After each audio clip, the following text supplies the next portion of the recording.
Want to know the secret to asking someone on a date in English without that awkward, heart in your throat feeling?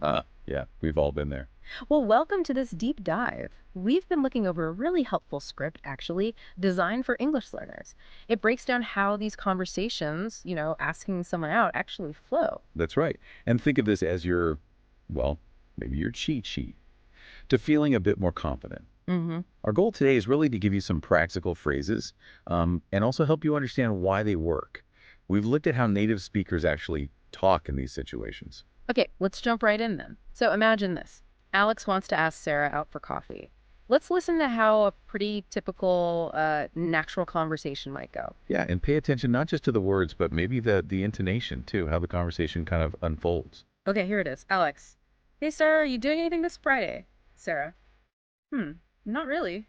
Why? Alex. I was wondering, would you like to go out for coffee with me? Sarah. Oh, that sounds nice. Sure, I'd like that, Alex. Great, I'll text you the time. Sarah. Cool, see you Friday. So that gives you a feel for the sort of natural rhythm. Pretty smooth. Yeah, it flows nicely. Now let's try slowing that right down. This can be really useful for catching every single word and maybe the pronunciation. Good idea. Okay, same conversation but slower. Alex. Hey, Sarah, are you doing anything this Friday? Oh yeah. Sarah. Not really. Why? Alex. I was wondering, would you like to go out for coffee with me? Sarah. Oh, that sounds nice. Sure, I'd like that. Alex. Great. I'll text you, Sarah. Sarah. Cool. See you Friday. See?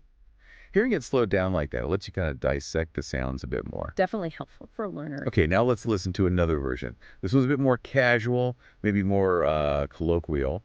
Still the same basic idea, asking Sarah out. Notice how the language changes. Right. More everyday speech. Let's hear it. Alex. Hey, Sarah, are you free Friday? Sarah. I think so. What's up? Alex. Want to grab a coffee together? Sarah. Yeah, that'd be fun. Alex. Awesome. I'll text you. Sarah. Cool. See ya. You can really hear the difference there, can't you? Yeah, absolutely. Like, instead of, are you doing anything this Friday? Sarah, it's just, are you free Friday? Yeah, Shorter, more direct. exactly. Still casual though. So let's dig into some of these key phrases. Think about why they work so well. Like that first one, are you doing anything this Friday? It's a great opener, isn't it? Very low pressure. It really is. You're basically just checking if they're busy first. You're not immediately, putting them on the spot with the actual invitation. Right. And what's clever about that is, well, it gives the other person an easy out, doesn't it? If they're not interested or genuinely busy, they can just say, oh, I've got plans without directly rejecting you. Yeah, that makes sense. And if they are free, then great. The door's open for the next step. You could also try something like, are you up to anything tomorrow evening? Same idea. Okay, another phrase from that first dialogue. I was wondering.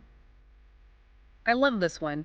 It's such a gentle way to lead into a question or a request. It really softens it. I was wondering, kind of signals you're being a bit tentative, maybe a bit considerate. It almost feels like you're slightly apologizing for asking, which sounds weird, but it makes it less demanding. Yeah, like you said, less demanding. Think about asking for help. I was wondering if you could help me. Sounds much nicer than just, can you help me? Absolutely. So in the dating context, it leads really smoothly into the actual suggestion, like the coffee. In that suggestion itself, would you like to go out for coffee with me? Using would you like to is just, well, classic politeness when inviting someone. It is. It shows respect for their choice. Mhm. You're giving them the control to say yes or no comfortably. You could use it for other things too, right? Like, would you be interested in seeing a movie sometime? Exactly. Same polite structure. Now, shifting to that more casual chat, want to grab a coffee together? Let's talk about grab a coffee. Right.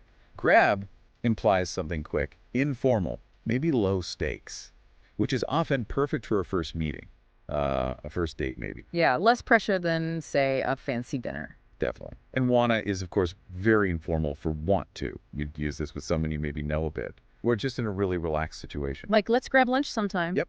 Or wanna grab a quick bite. Same vibe.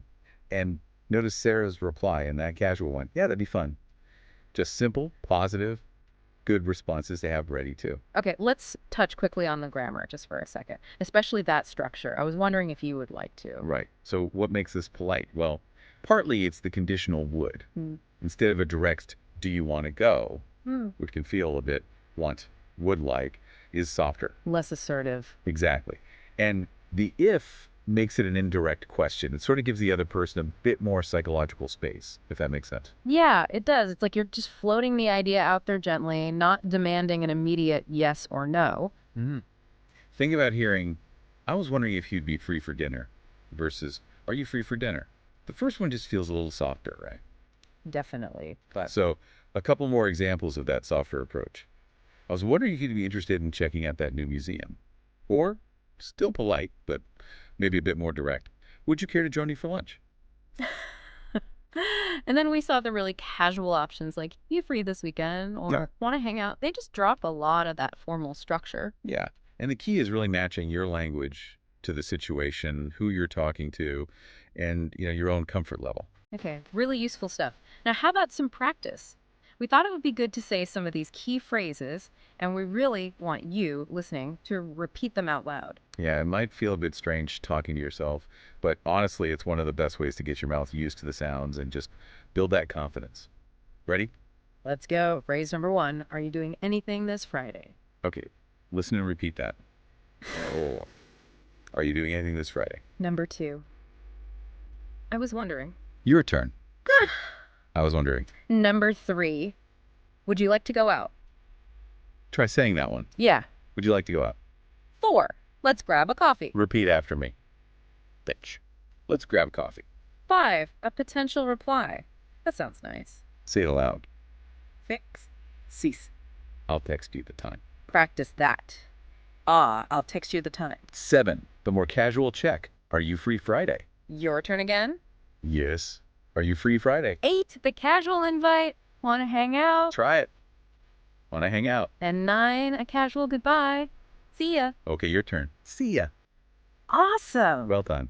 Seriously, that repetition, it really helps lock in the pronunciation and just the rhythm of how English speakers actually say these things. Absolutely. And hey, remember, even if you stumble over the words or it doesn't sound perfect the first time, that is totally okay. That's just part of learning. Mm-hmm. It's Yeah. all about practice and honestly, just having a little bit of courage. So, just to quickly summarize what we dove into today, we have looked at some simple but really effective English phrases for, well, asking someone on a date.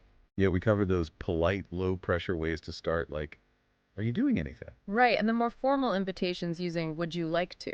And that really useful, gentle lead in, I was wondering, plus the more casual stuff like, want to grab, Yep. Lots of options depending on the situation. but maybe the most important takeaway is just be yourself, be kind, and try not to be too afraid to just put yourself out there a little bit. Exactly. So here's your mission if you choose to accept it. Try maybe this week using one of these phrases, even if it's just practicing saying them to yourself in the mirror or recording yourself on your phone. Yeah, every little bit helps build that muscle memory and confidence. Learning English, especially navigating social stuff like this, it's an adventure, isn't it? It really is. So embrace the process. Don't let the fear of making a mistake hold you back. Just keep practicing. And hey, good luck with that next potential date. Wishing you all the best. Thanks for diving deep with us today. We'll catch you on the next one.